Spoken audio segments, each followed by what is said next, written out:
ঠান্ডা পানি নাকি গরম পানি, কোনটা ভালো? সম্পূর্ণ বিশ্লেষণ। ঠান্ডা পানি নাকি গরম পানি, কোনটা বেশি উপকারী? জানুন স্বাস্থ্য বিশেষজ্ঞদের মতামত। মিথা ডেসক্রিপশন।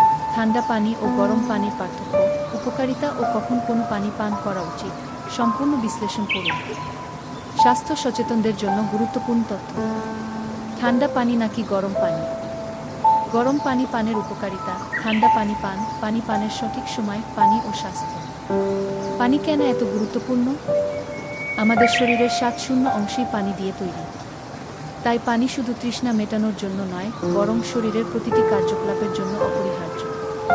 কিন্তু প্রশ্ন হলো, ঠান্ডা পানি নাকি গরম পানি ভালো? গরম পানির উপকারিতা।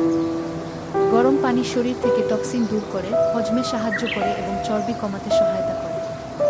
সকালে খালি পেটে গরম পানি পান করলে মেটাবলিজম বৃদ্ধি পায়, যা ওজন কমাতে সাহায্য করে।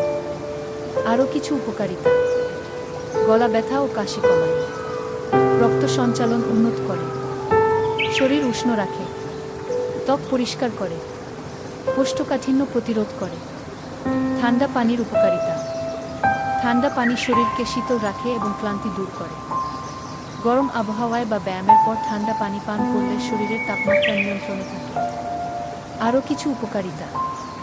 হিট স্ট্রোক প্রতিরোধ করে, রক্তচাপ নিয়ন্ত্রণে সহায়তা করে, ব্যায়ামের পর পেশি পুনরুদ্ধারে সাহায্য করে, শরীর সতেজ রাখে। কখন কোনো পানি পান করবেন? সকালে খালি পেটে গরম পানি সবচেয়ে উপকারী। ব্যায়ামের পর ঠান্ডা পানি শরীর ঠান্ডা করে। খাবারের আগে হালকা গরম পানি হজমে সাহায্য করে। রাতে ঘুমানোর আগে গরম পানি শরীর ও মনকে শিথিল করে। চূড়ান্ত পরামর্শ: গরম পানি বা ঠান্ডা পানি কোনোটাই খারাপ নয়, তবে সঠিক সময় ও পরিমাণে পান করাই মূল বিষয়। গরমে ঠান্ডা পানি, ঠান্ডায় গরম পানি, আর সারাবছরই পর্যাপ্ত পরিমাণে বিশুদ্ধ পানি। প্রতিদিন 8-10 গ্লাস পানি পান করুন, শরীর থাকবে সুস্থ ও প্রাণবন্ত। গরম পানি, ঠান্ডা পানি, স্বাস্থ্য পরামর্শ। পানি পান স্বাস্থ্য ব্লগ বাংলা ব্লগ।